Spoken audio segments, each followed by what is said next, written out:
Welcome into Red River North. Randy Heights, Dave Myrick, 1077 The Franchise, flagship station of OU football. Pleased to be with you guys tonight. Randy, you got me? Do you hear music on your end? Not anymore. I hear you. What the hell is going on? That is weird, Dave. I You hear got you me? just I hear you just fine. You got me? I got you. We're all good. We're good to go, man. All right. Well, yeah, we are good to go, dude. What seems like a year off season is finally at the precipice. We got college football this weekend, next weekend. The big one, the Illinois State. I had to look up what they were. The Redbirds roll into Oh Norman, yeah. Oklahoma. Yeah, I did find a beat guy that covers them, so we might get him on next week to kind of preview that one. But tonight, as close as we are, kind of wanted to dice up our thoughts, projected starters for Oklahoma, both offense and defense. Before we do that, some injury news. I did hear that Derek Simmons was back at practice today and went through a scout team portion of practice along with Jacob Sexton. So that's really good news on that O line. Mike Vasusi, I guess, a scare yesterday. Overheating might be something that they talked about, looked into, but by all accounts, doesn't appear to be serious with Big Mike. Yeah, I mean, and I think that's the key is keeping guys healthy. And if the biggest injury problems, Dave, right now are a little bit of overheating, I think that's something that every one of the coaches go, sign me up for that problem. We'll go with that every year. So I mean, that's the good news right now. No doubt about it. I mean, look, coming into this entire fall practice, yes, I say practice, not camp, that was kind of the biggest thing to me coming out of this healthy for OU. After what happened last year, that got to be the big thing about why it went south, but nobody really developed last year after those injuries. That's a different discussion. Just come out of this healthy, have the guys you expect to lean on throughout the season healthy to start the season. That being said, I don't think they're going to need all projected 22 starters I'm about to bring up here in a little bit against Illinois State. Might be a different deal against Michigan, though I don't really see the Wolverines as some big national power this year. No doubt. I mean, and you look at Michigan. We had Phil Still on the franchise the other day, Dave, and he was talking about how he thinks they'll be better, but he also thinks early on they're going to, have some struggles as they break in some new people and everything. And I kind of agree with him. That's why I felt pretty confident all year long that, hey, I think Oklahoma's going to win this game, when it comes to the Michigan game because they're growing in just like Oklahoma is, growing some pieces together. We'll see if which one pays off early, but you like the odds of Oklahoma on a home field. Yeah, no doubt. And they're going to have another big game. Look, nationally, a lot of people are starting to hop on this team, though, with their head coach. I don't really see how that's possible, but the Auburn Tigers are getting love, man. I watched Todd McShay kind of breaking down his 10 through 12 teams this week, and then yeah, he had a lot of Auburn love. And look, they've got a really talented roster. They've got some explosive guys around Jackson Arnold on offense, and they've got some really good guys on defense. That edge rusher probably be a first round draft pick. So that one to me is starting to kind of creep closer on the importance list to Oklahoma this year. No doubt about it. I mean, you look at that, and I'm with you. I don't understand the love that they're getting when you look at everything that's gone on with Auburn over the last few weeks. Not unless they're doing the best smoke screen we've ever seen, and it's like if that's the case, you know, kudos to Hugh Freeze and the guys. But right now, that looks just like a program that's I'm going to say close to shambles right now. Yeah, I mean the entire thing of coming out saying we're going to have guys, call plays on first down and different guys. So I don't know how it's going to work. Typically, Jimmys and Joes will outperform X's and O's. I think they've got a good team. They're going to get a good test week one against Dave Aranda's Baylor squad, who I think is going to be pretty salty. Aranda, a good DC. OU fans remember that. He was about the only one up there with, sometimes Texas that could really stop Lincoln Riley's offense to an extent. So I think that's a big test for Auburn, right off the bump. We'll find out what they are, what they aren't pretty quick. But Randy, jumping back to Oklahoma, Uh, I kind of wanted to start offense first because it was so bad last year. I mean, the inept thing that we saw take the field when the defense was not on it. Give me your projected starters for Oklahoma offensively this year. I guess we'll start with the O line first. I think when you look at this team and, all the spots that are on this line, the line is definitely the most important thing. And, when you look at this offensive line, I still think, at least early on in the day started, as long as he comes back from concussion protocol fine and everything, I think you're going to see Jacob Sexton out there get that start at left tackle to start the season. Then, Heath Zeta, he played well down the stretch. EPL, I feel like when you hear Bill talk some, he's playing well, but maybe still some question marks. I kind of, wonder about that, but I think it'll be EPL in the end. But Heath Zeta, I think, game one. Troy Evans, your center, I think. And Pabechi, that's the one that has kind of surprised me, Dave, because it's not that I don't think he's talented. We all knew he was talented coming in, had been a freshman All American, at North Texas. Didn't live up to it last year. So, I kind of look at it and go, hey, this is a situation now where I think he is the guy because they say he's the most steady lineman that's been going in this camp. So I think he's locked that down. And then at the other tackle, you want Derek Simmons, I think, to be that guy if it's not Proj. And I kind of go with Derek Simmons right now. I think Bill's going to go with experience, I think, in game one. And that's where we're going to see a change maybe game two and game three, depending on how that line pans out. Yeah, I agree with that, Randy. I think, it's been well dissected. Bill B takes games to get his five going, right? And I think it's well known that this year there's not really the time to do that because of the schedule and how it sets up. I mean, you're off the deep end pretty much after game two. So, what I think we're going to see, I agree with your starters, but I think we're going to see a platoon of guys, against Illinois State. I think it might be quarter by quarter, different guys at different spots to see if he can kind of jam pack those 3 or 4 games it usually takes into one game to get the best five. I'm with you on Simmons. That Todd McShay report had him as a top 100 player next year for the NFL draft, which I didn't see coming. I mean, he's a big time prospect, and the guy's got really good lateral movement, and then we'll see how that translates to the SEC. But I've got him at one tackle spot. I still like EPL at a guard. I think he showed enough last year as a true freshman, and what we hear out of camp has all been great with him. So I like him at a guard spot. Everett, I think the one guy we're locked in on as a starter for the O line, and then the left guard spot is where it gets interesting because Fabechi, I was a little up in the air last year. Is a North Texas transfer really what you need going into the SEC? It didn't look like it, but he had all the accolades coming to Oklahoma. There was talk about being overweight, and maybe that played into the struggles. That's gone, and yes, you're right. We're hearing a lot of good things out of camp at practice. I do think Bill will give him the nod to start the season.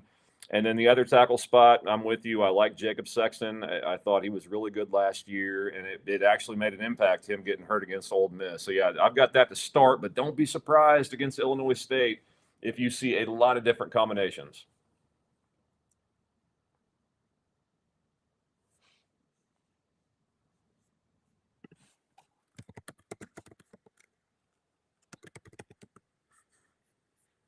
Yeah, you lost me, There we go. Now you're Dave. back. Yeah. No, I mean, I think you're right. It's going to be, a situation where you look at and you see a lot of different options because there's Michigan on the horizon.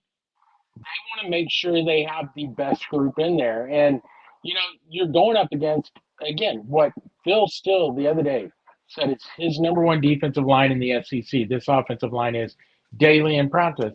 But also, a lot of things can be hidden, because you know what those defensive linemen are going to do.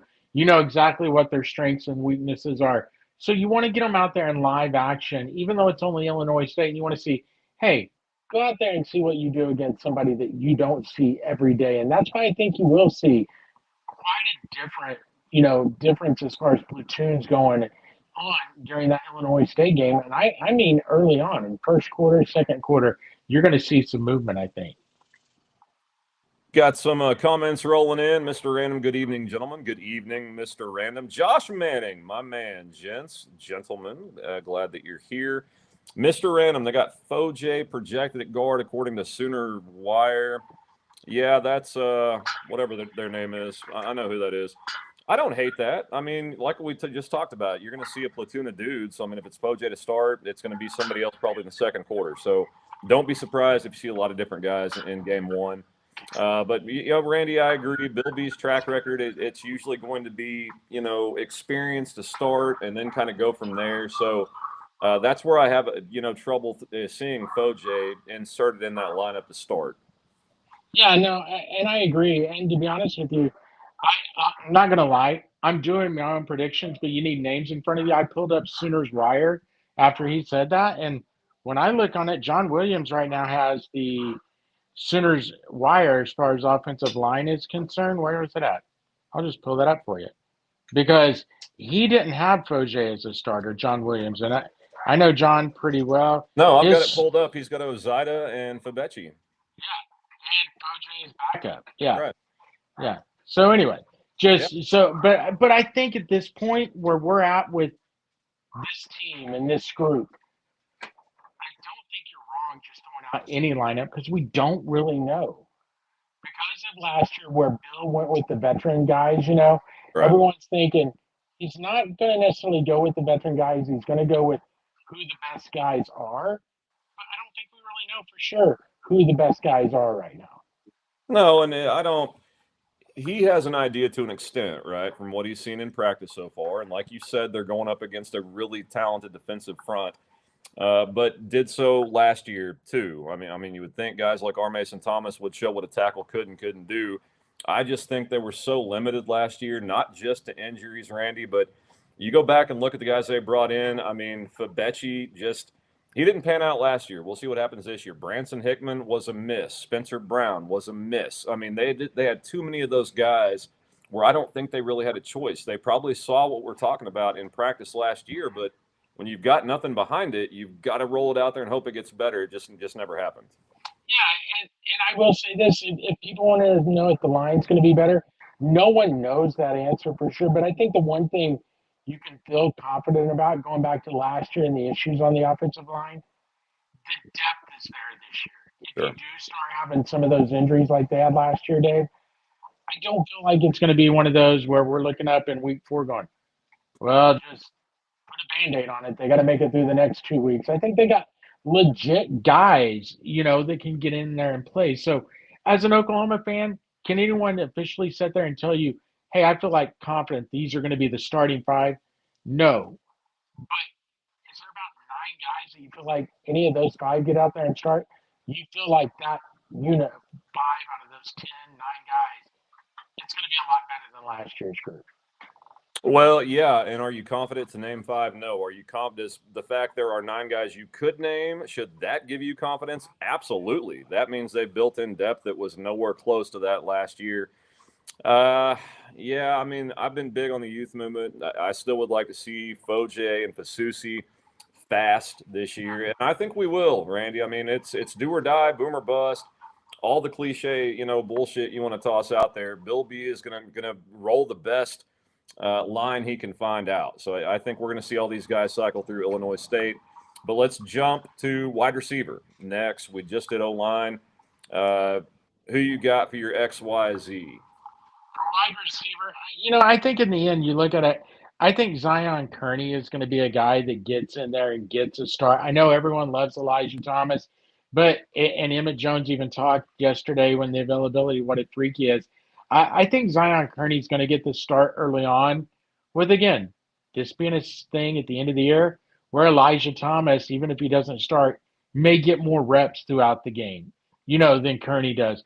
I think Deion Burks, we all know he's the slot. He is the NFL prototype, or not prototype, but projected guy for sure out of this receiving core going into the year. And then, I think just because of the injury, Lewis probably gets the start. But I think in the end, it's going to be Giovanni Gibson going to be the starter, at the Z position there at the wide receiver spot for Oklahoma. But again, he's coming off the injury. So I think you got to go with Lewis getting the start there at the Z right now.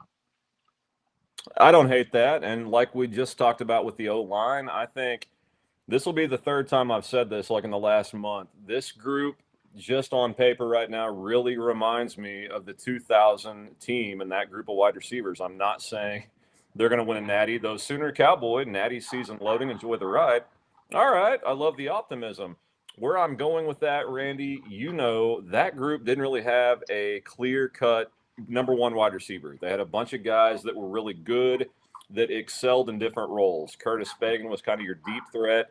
Antoine Savage, get the ball in his hands, let him do his thing. Josh Norman, kind of your bigger bruiser. You get the ball, a 10-yard pass, he can break a tackle and go 30. I think this group is set up like that, where you're just going to have a lot of guys with a lot of different targets. And I think we'll see a bunch of guys platoon through and play. I'm big on Elijah Thomas. I have been all fall practice. I can't back off that now.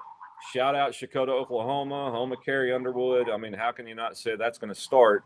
So I got him at the X. Deion Burks, no-brainer at the slot. And then the Z is where it gets kind of convoluted, in my opinion. Sategna, the transfer from Arkansas, hear great things about. He's very talented, but I like Giovanni Gibson. And if he's healthy, I think Giovanni Gibson is the starter just due to his size. 100%. That's kind of why I say I think in the end he's going to be the starter at that position. We just don't know what his health status is going to be. In the first couple of weeks, they say he's on track and progressing fine. And I think you're 100% right. I feel the same way you do about this group comparing to the 2000. I will say the one thing I think that is different. The one thing, and one of them's young, Elijah Thomas, but Deion Burks. They have two legit NFL prospects, I feel like, in this crew. Whereas that crew, really good. Yet again, they didn't really have that guy. And so I think that's a big difference. Yeah, I agree. In fact, keep referencing the Todd McShay show. He had Deion Burks as another top 100 guy for the NFL draft next year. So the experts agree. I mean, Burks is insanely talented. And the hope is, the optimism is, we're finally going to see that on the field instead of, without shoulder pads on the sideline this year. If he can stay healthy. Health is just such a big thing and a mantra for OU this year after last season. But I think the wide receivers have enough people to be productive. Gig'em Bart in the chat, thanks for being here. Big year for the Sooners loading. Yeah, we're hearing a lot of that, Randy. A lot of people high on Oklahoma position. It's really interesting, Dave. A lot of people are high, and it seems like it's the ones outside of the 405. I mean, and I'm not kidding. I mean, I reference Phil Steele because, again, his interview was great. It's on the franchise podcast page. He has them in the playoff. I mean, he thinks they're that good. He's got them going 9-3 this year in the playoff out of the SEC. David Pollock last week had some quotes talking about how good he thinks they are, and how good he thinks John Mateer is. But it's funny when you talk to people like ourselves, it's like we sit there and go, think they're going to be good, but a lot of trepidation. Other people are just like, they're putting it out there on the table. It's like no qualms, and it's different than last year, I feel like. No, you're right. It is. I think, when you listen to guys like McShay that aren't, completely honed in Oklahoma all the time, and you hear the reasons he thinks Oklahoma's going to be good, it makes sense. Just from a football perspective, the moves they made, they're like, hey, they went out and got John Mateer that could have gone anywhere in the country. They got Jaden Ott, who is another top 100 running back or player. You're going to the NFL draft next year. They went out and got guys to make a difference. And without an offense last year, they still won 6 games. They're going to have one this year. So, I mean, that's where you start to really see the 7, 8, sometimes 9 win mark pop up with these guys. And it makes sense. We are so centric and focused on OU every day, all day, 365, that can kind of escape our attention a little bit. I've said that forever, and it goes across all sports, and everything. And I'll even go to the NBA level with the Thunder. I feel like when you cover the team every day, you have a more critical eye. You see like the little mistakes that everyone around the country doesn't see because they don't watch every minute of every game. And I feel like that's kind of what's got the media and everyone in Oklahoma just a little bit cautious with how good they think Oklahoma can be, because we've seen the mistakes for sure 2 out of 3 years that not only players have made, but this coaching staff's made, and so it's kind of like, well, I think the talent's there, and I'm 100% that I have said this. I think the talent is there for them to be a playoff game team, and I feel like they're going to probably go 8-4 with an outside chance at 9-3. But we've seen enough mistakes from coaching that it's hard for me to just go stand on top of a mountain screaming 100% 9-3. Look, that's it. You just nailed it. We think they have talent, but we've also that's kind of like the I don't know, the elephant in the room with OU football. Can the coaching live up to the talent we know they now have? That is where things will come to pass or not for Oklahoma. Mr. Random, do you see Oklahoma running 12 personnel, one back, two tight end with Huggins and Kent? Have Huggins with his blocking and Kent as a threat. I would reverse it, Randy. I would have Huggins as the guy split out catching the ball and Kent in line blocking. But yeah, I don't know how much 12 personnel we'll see with Arbuckle, if any. I'm going to go very little. Maybe some goal line sets, short yardage sets. This team, again, it's not run and shoot. It's not the spread offense Mike Leach ran, and it's not quite what Riley did, but it still has more of that concepts to it than it does going to 12 personnel quite a bit. And I think they're going to want their skill position players out there. And to be honest, I think a guy that I'm waiting to see if this happens, depending on what the tight end position that you may see play that tight end slot for receiving situations. I would watch Ivan Carrion. I just kind of wonder does he move in there, just to be that put him at the tight end position when you know it's going to be a hey, we're trying to get somebody open, get him on a linebacker or a safety. Pretty good matchup with that size. That is, I don't think a really hot take when you look at the guy's physical attributes, right? 6'6", 230 pounds. That looks and sounds like a tight end, Randy. I know he told people he wants to play wide receiver. He was highly coveted, man. I think a top 250 guy came to Oklahoma over Texas Tech, really flashed in the bowl game against Navy. I know it doesn't mean squat, but no receiver did anything last year. So, I mean, I look at a guy that got 7 receptions and 72 yards. I'm like, all right, I'll tip my cap. That to me last year to end the year for him was big. I thought that kind of showed an upward trajectory for carry on, and we didn't even mention him talking about the wide receivers. So he could very well end up playing some tight end. I'd love that as a red zone target for Mateer. Yeah, no doubt. And let's not discount him. I know he got hurt with his hand early on. Let's see what Caden Helms does if he's fully healthy, especially on the lower body. I mean, that's where, let's be honest, that's where his injuries have happened. He can keep that lower body healthy. He's a threat at the tight end position, too, that no one really talks about too much just because it's been 3 years and we haven't seen the kid.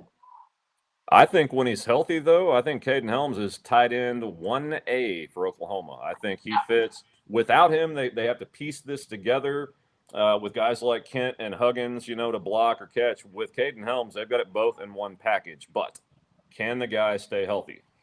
Well, I mean, we just kind of covered tight ends. That takes one group away. Now it's up to running backs, Randy. I'll go first on this one. I'm going to take a big swing here in a hot take.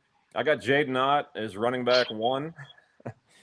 I was wondering where you're going. I'm like, really? A big swing?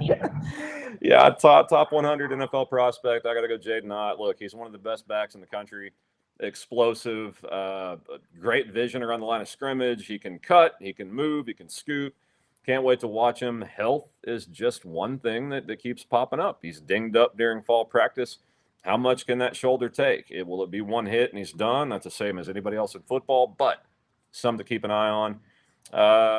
I'm going to have to go Xavier Robinson, too. I know he's been dinged up. Speaking of injury, him and Taylor Tatum not really practicing much, but I can't get over what I saw last year. He was the only running back that did anything for OU with a really bad O-line and no threat of a passing game. So when he's back and healthy, I've got him at 2, and I've got the true freshman Blaylock as the 3rd running back. But, Randy, there is a chance for that true freshman to really make a name for himself this year. Yeah, based on everything you're hearing out of camp because of the facts you mentioned, Tatum and Robinson being injured and even Ott missing a lot of time.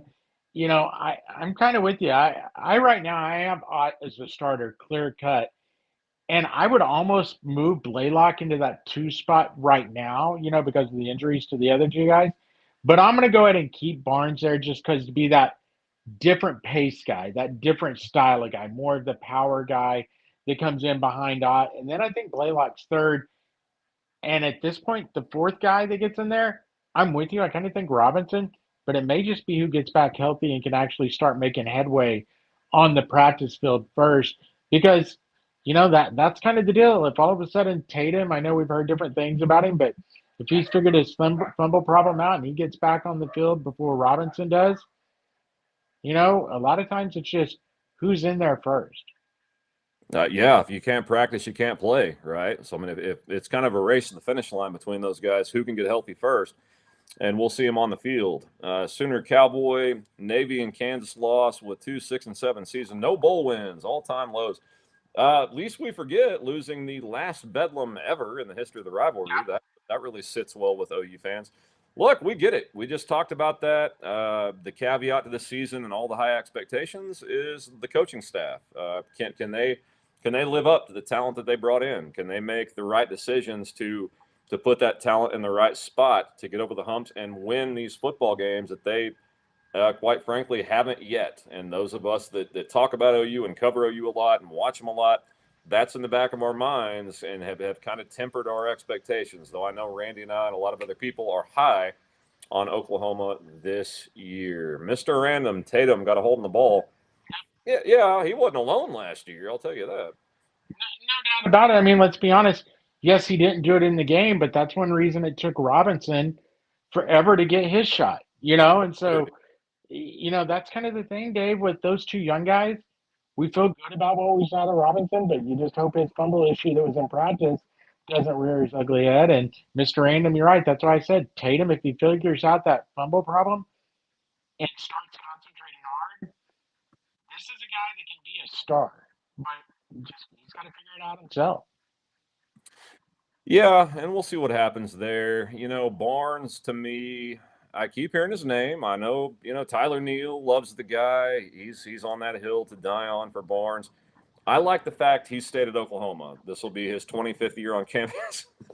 What seems like 25. I mean, he's been there a long time. But look, in this era of one thing doesn't go right and you're out the door to another team and you'll be a blank and the guy's on his fifth team, this guy has stayed at Oklahoma through the ups and downs. He's worked hard. So I love that aspect about it. That being said, you can't ride a guy that gets 2.5 yards per carry just on that alone. So I'm really hoping I, Barnes I, gets over that. I will say this. I'll defend him a little on that yards per carry. The years they've had an offensive line, he's gotten better.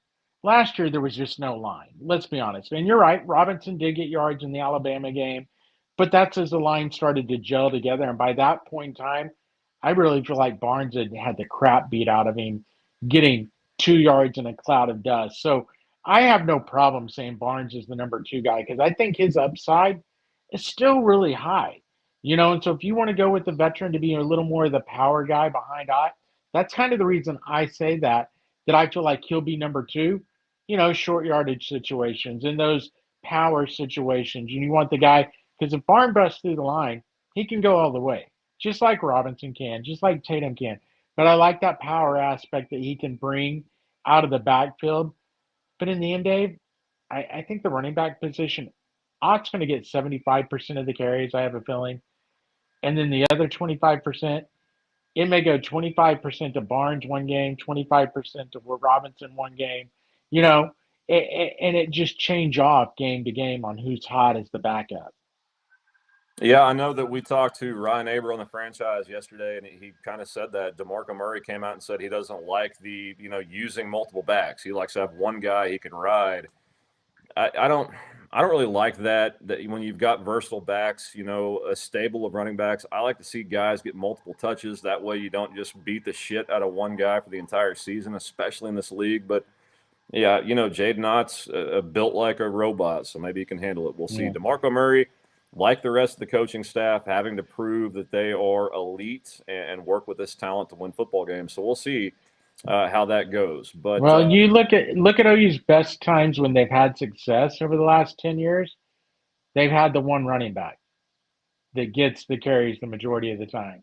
Well, Mixon and That's one Pirine were thing. pretty good together, though. That was like the one rare time. After that, it was Rodney Anderson. He was the guy that got majority of the carries, and any other time. And really, when you get down to it, Mixon got carries, but it was almost like it was Pirine carrying the ball and Mixon catching out of the backfield, or he made more hay with his carries that he got. With the big carries and big runs. That's kind of what I'm talking. Yeah, it doesn't have to Yeah, be with handoff. Just use these guys in different yeah. roles. I mean, I can see Tatum coming out of the backfield on a swing pass.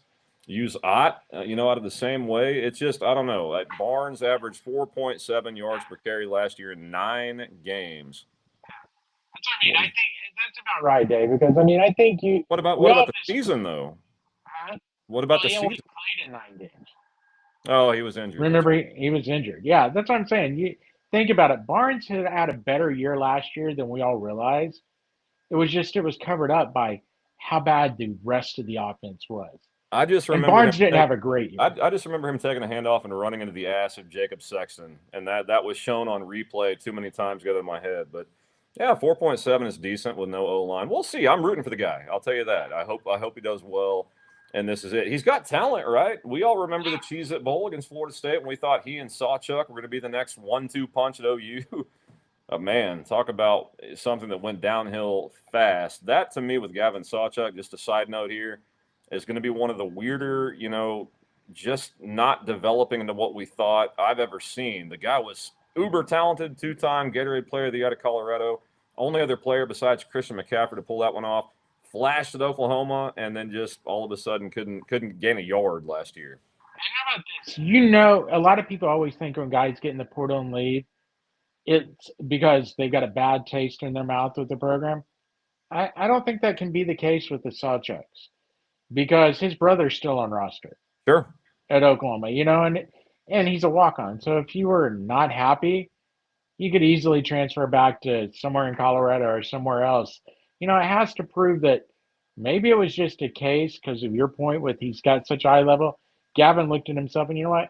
I need a new start somewhere else. It's nothing to do with anyone here. I just need to clear my head and go somewhere else. And oh my God, he picked the dumpster fire, Florida State.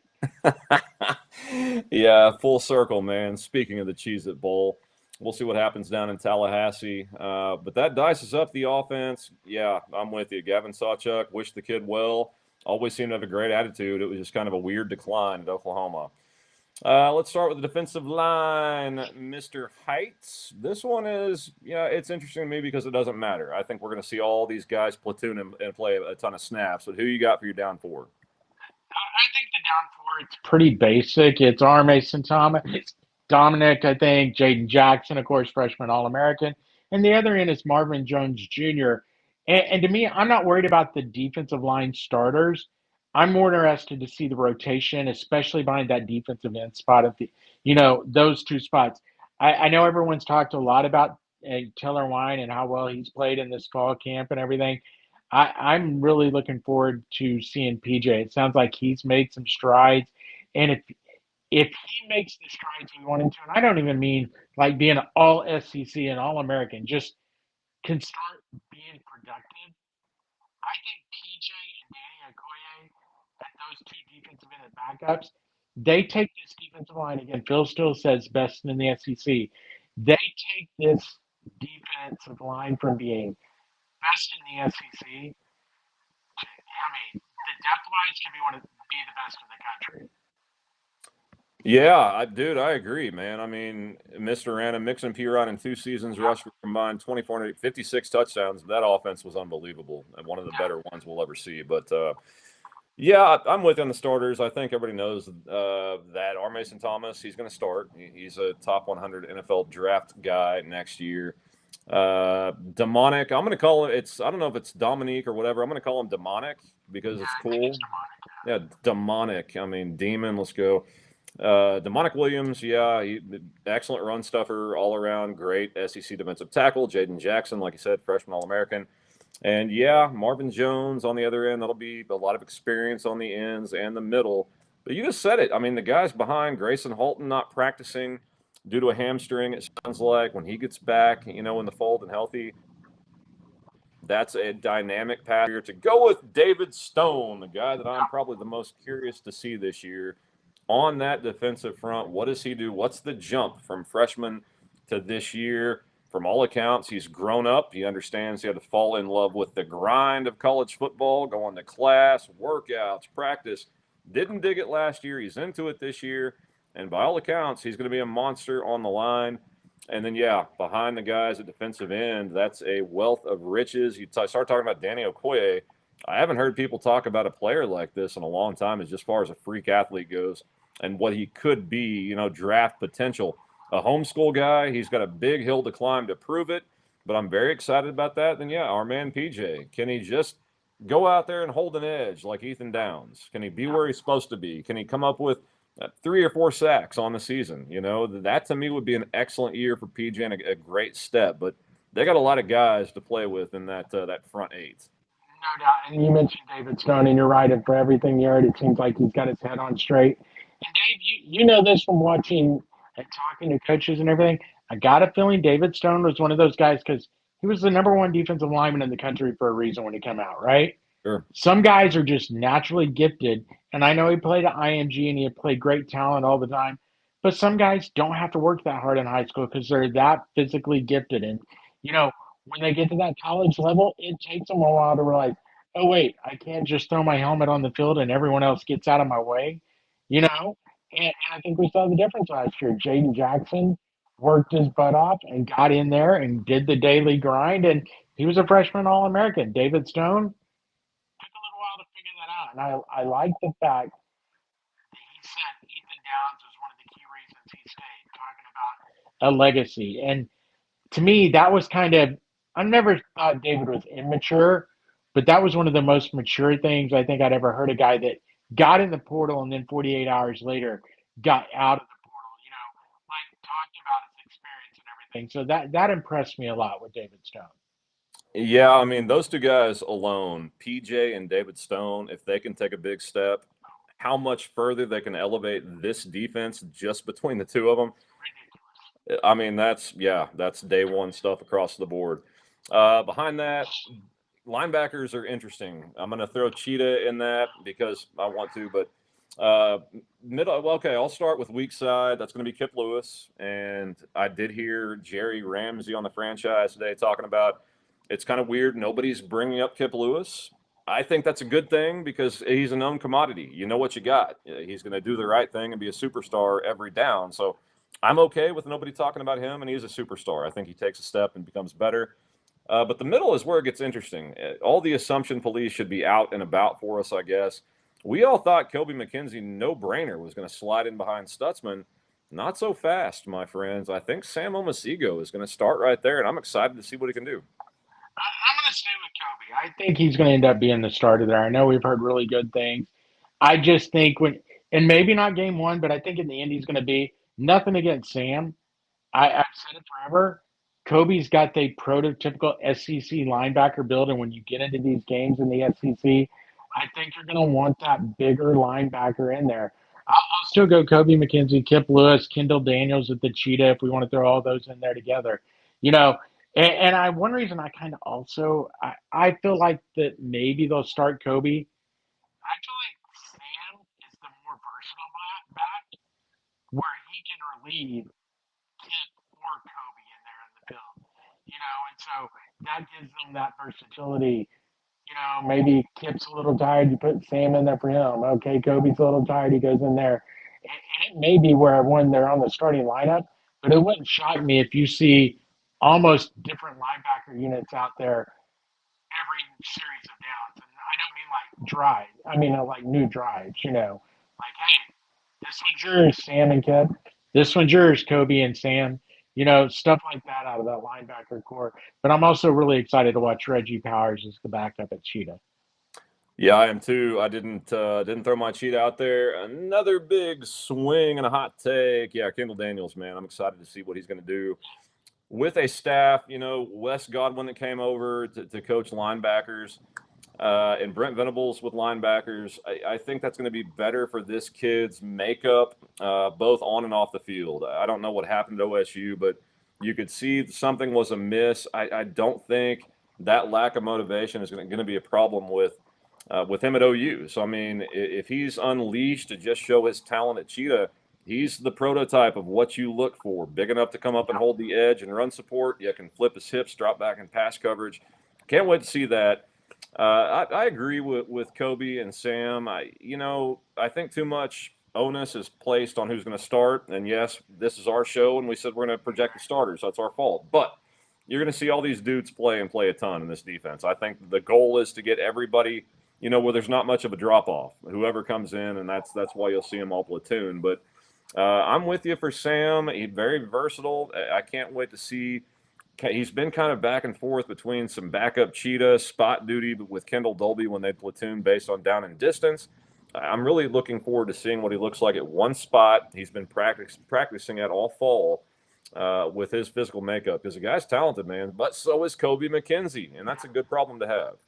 It really is, and you bring up the fact he's played backup at Cheetah, and he played there some last year. That's the reason also I like starting Kobe and having Sam as that Swiss Army knife for even though you like Reggie Powers, but God forbid Daniels goes down hurt, maybe Sam's the starter and Powers is still the backup. It doesn't mess everything up. If Sam's the starter and then you have to start moving everyone around. That's kind of the only reason, one of the main reasons I still say I think Kobe starts. But Yeah, it's going to be fun to watch, I think. This unit, to be honest with you, Dave, I think as far as the three linebackers we're talking about, I think we're going to see them all play on Sundays. I agree with that. I mean, it just ran through my head. Yeah, Kip Lewis, Sam Amasigo, and Kobe. But those are three NFL linebackers, prototypes. I mean, you talked about Deion Burks, prototype NFL wide receiver. He probably is for a slot, but these guys at linebacker, when you look at what they've got physically, they are prototype in the NFL. So yeah, I can't argue with that. Mr. Random, I saw where Ethan Downs talked to David Stone when he got in the portal about coming back to OU. Any truth to that? I just reached out to Ethan's dad, and yes, there is truth to that. OU DNA. It's a big family, and that shows, like Randy said, some maturity for David Stone to listen to that, accept it, and come back. You don't really see that a lot, Randy. When somebody jumps in the portal, that doesn't happen. Well, and think about it, okay, and I love Ethan Downs, but for him to take what Ethan Downs says, it shows what a mentor he was, even though he wasn't the most talented player in the world. When we talk about skill of players, where the two are going, David Stone has a chance to be a heck of a lot better at college and a high NFL draft pick, right? I Right. think Ethan will play in the NFL. He's on rosters right now, trying to make it out of camp. He's that type of guy. But David Stone listened to that guy and said, you know what? You're an Oklahoma kid. I'm an Oklahoma kid. I want to make my legacy at Oklahoma. Now I will say this, Brent Venables is out of here and Todd Bates. Legacy or not, I think David Stone's out. So all that being said, but it was still very mature what he said. And one other thing real fast, David, Mr. Random said, excited to see the likes of Powers, and we didn't mention, yeah, I'm excited to see Boganowski as well play that safety position and Hardy. I mean, it's going to be interesting when we get into the cornerbacks, start talking about that position, safety and corners. That's a great segue. You know why? Because we're going to talk cornerbacks. Here we go. Randy, we've been talking a lot about guys that are prototype NFL guys, day one guys. Gentry Williams, when he is healthy, is that. He is what the NFL salivates over. The problem is he's never healthy. When he is, he looks awesome. He's healthy right now. Somebody knock on a bunch of wood. But I've got him, of course, starting at one cornerback spot. He's one of the best in the SEC, if not the country. Eli Bowen being out, I thought was really bad. I don't like it. I wish he was, starting and healthy and all that. But the guys behind him, man. I mean, this. I think we talked about this a few weeks ago. This has been an opportunity for those guys behind him to get these reps in practice and build some depth. And we're hearing that's how. I mean, Cortland Gilroy, as a true freshman, is just knocking it dead at a 6'2" cornerback. So I've got him starting, opposite Gentry, at least to start. We'll see what happens from there. Yeah, and the other one, of course, Kevin Jordan is another guy that's been, really showing out. I think Gilroy's the starter opposite of Gentry Williams. And you talk about Gentry Williams, we've heard like maybe some guys like not they know what they've got, so they're holding them out, kind of quote unquote bubble wrap. Like save all the hits for the regular season. The one thing I liked yesterday that I heard with the coach's availability was when they talked about it.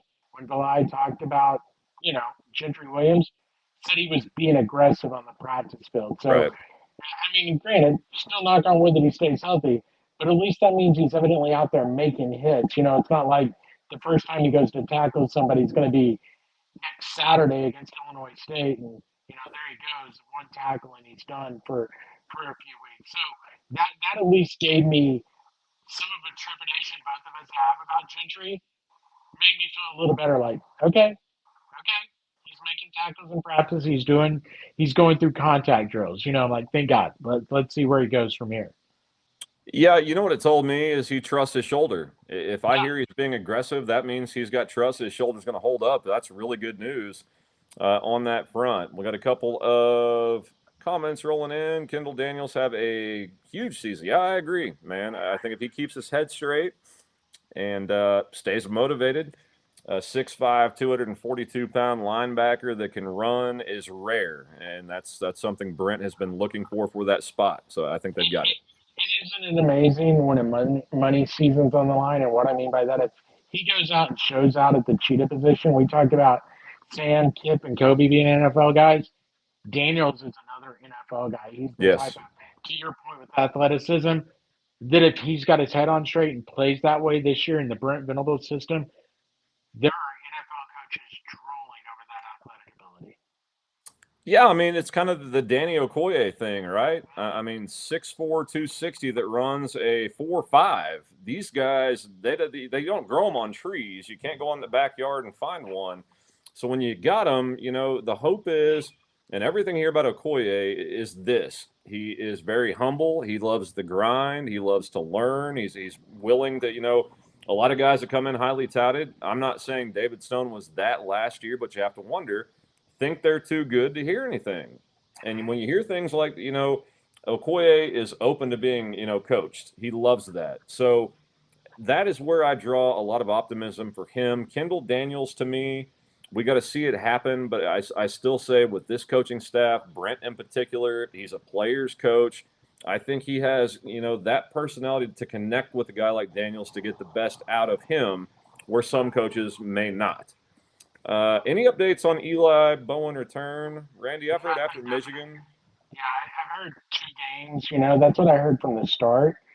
And it sounds like it's still on pace, or on track to come back again. But I don't think any of us have gotten a real good definite, because even I know the media is like, not this week, the last week for sure, when they wanted to ask questions about injuries, they said Brent's not going to answer questions on injuries. So no one's got a real good update. It's all still just throwing darts at a dartboard at this point in time when it comes to Eli Bowen, I think. Yeah, I'm going to go out on a limb and say I don't think he will miss more than 2 games. That's nothing definite, I know. It just, kind of reading between the tea leaves. I would expect him back after Michigan. Now And the guys, I'll say this real fast, Dave. yeah, If he's missed two and you don't want to risk it and you just want to make sure he's 100%, Temple's the next week. I agree. Just going to go, hey, Eli, we know what you can do. Let's wait till Auburn. You don't want to risk it for the biscuit against Temple, the mighty Owls. Go visit the Liberty Bell and put your sweatsuit on. Grab a Philly cheesesteak sandwich and enjoy, young man. Well, the guys behind, yeah, the cornerbacks, they got a good room, man. Brandon Hall, the coach, is killing it at OU. I love the depth he's got, talent across the board.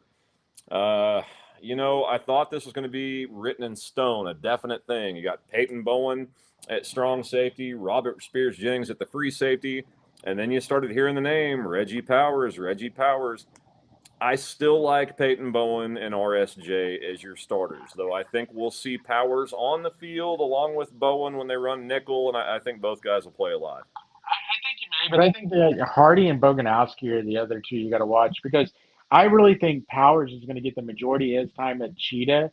Even though I know we've heard things about Powers at that safety, they've been bragging about how well he's picked up the Cheetah position. And I think they really want to get him groomed, because once Daniels is gone, I think they're looking at, hey, Powers, that's your spot.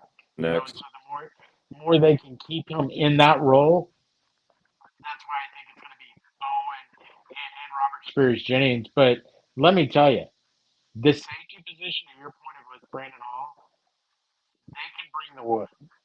they are going to lay some people out. And I think that's what you want out of that safety position. Not only being able to cover, but you want to be that threat over the middle for a receiver when he's going across the middle that he's got to sit there and be thinking, oh God, number three could be eyeballing me right now when I'm coming down with this ball.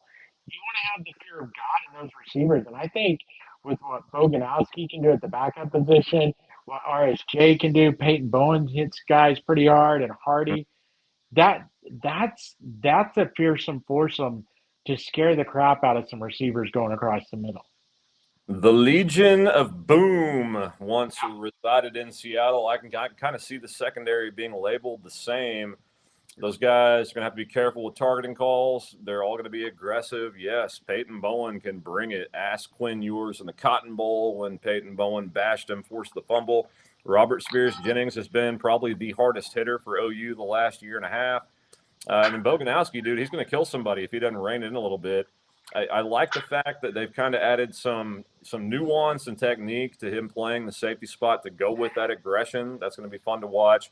And yeah, Powers, a name that I wasn't really, expecting coming out of fall practice a lot, but he's forced his way into this rotation, and it is a damn good one. In fact, the entire secondary is really good if they can stay healthy. And just the youth grows up. I mean, even if they're not healthy, I think they're still really good if the youth doesn't catch up with them, like Gilroy and Jordan. I mean, I think those guys can be really good, but it's going to be young guys in there trying to fill a role with somebody early on that we think we know what he is, and Eli Bowen. So that's a lot of pressure to put on a couple of those young guys.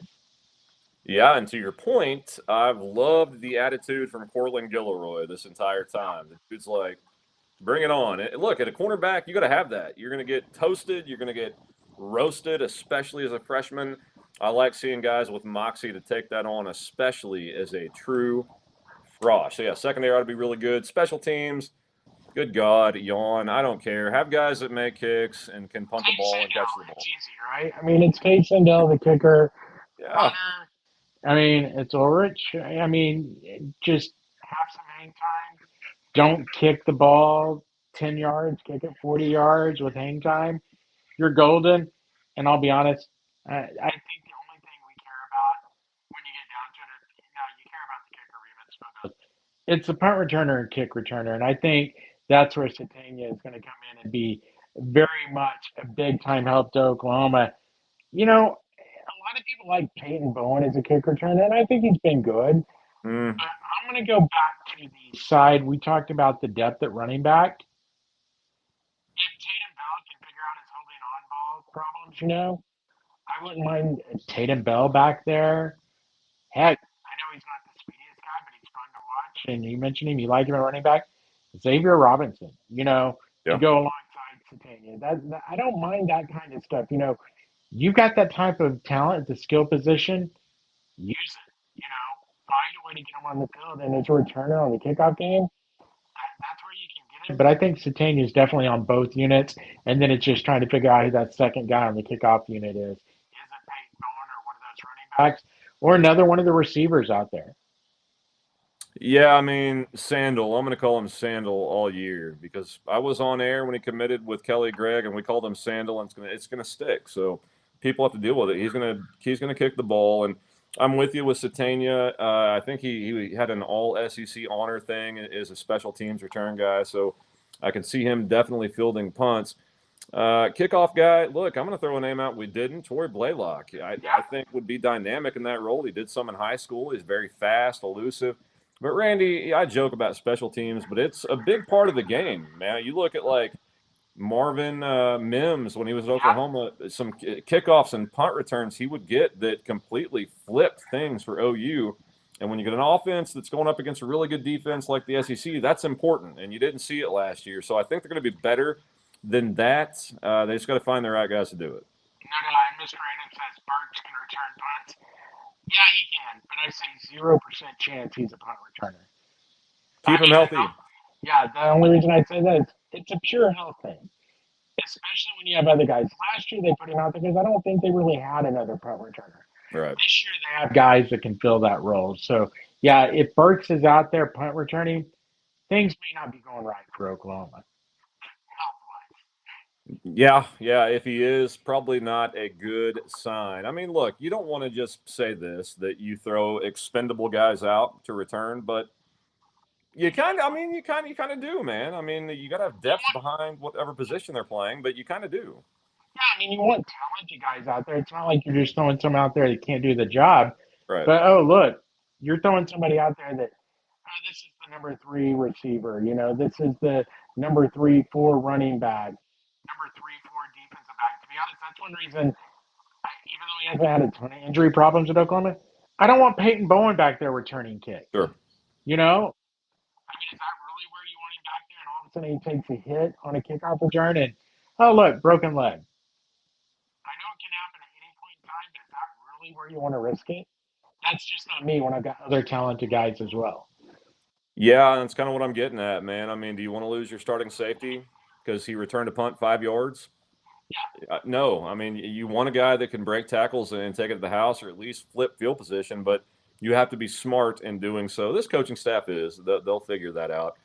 But Randy, that wraps up the starting 11 for both sides. Kind of to put a bow on that, I think the premise here is there's a lot of depth with this team, and when you hear guys start talking about nationally, they've got Oklahoma in their top 12 to enter the season as a playoff contender. You start to see why going down this roster, not just the starters that we named, but the guys behind them. There shouldn't be that big of a drop off from one to the other. And if you don't think it's different than last year, because I felt like maybe the Oklahoma media last year, we all felt like they were going to be better last year and make that push potentially for a playoff, right? Right. The national media was a little more safe. I mean, remember SEC media days? We had cousin Shane on. He wasn't a big fan. SEC Mike, thought, they're gonna do okay. Didn't expect them to be as bad as they were this year. Though SEC Mike is like picking OU to be one of the better teams in the SEC. That kind of shows you around the country, how they feel around the country about Oklahoma. And Mr. Andon, that's what I said to start the show. The reason I think local media has more question marks, game management needs to be better. 100%. That's what I think we both said for the last 2 months since we stopped talking college baseball and switched to football. That this team has a chance, but we need to see. Again, I've used this example. I don't know how many times this summer.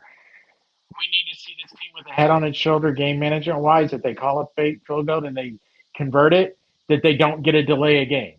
Mm, I mm. mean, little things like that. And I feel like they will, but improvement.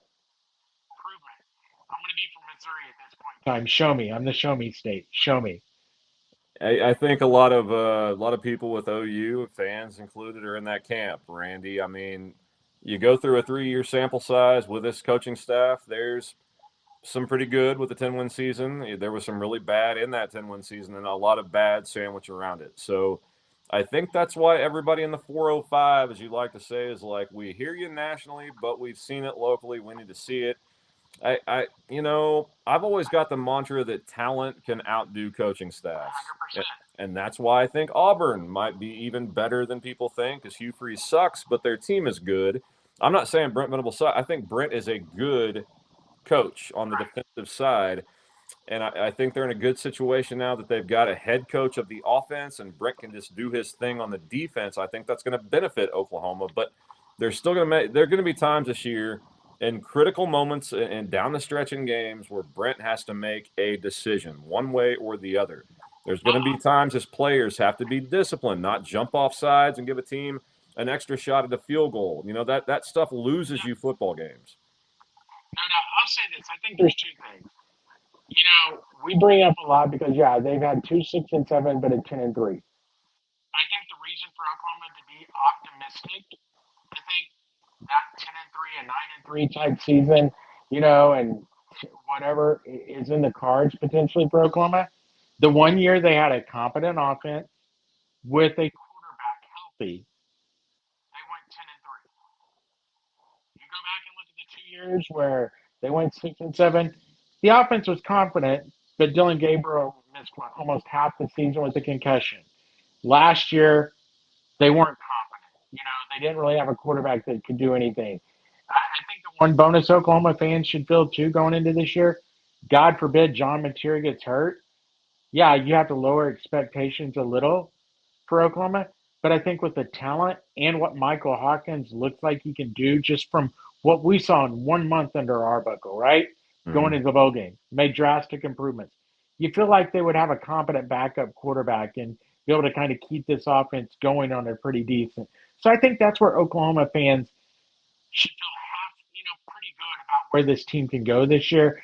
And I'll say this: the second thing comparing Auburn to Oklahoma, I don't like them this year because both coaches are in a big year, and the way I feel like that Hugh Freeze's approach this year, it's not a good look. At least Brent Venables looks like he's been all business since last spring.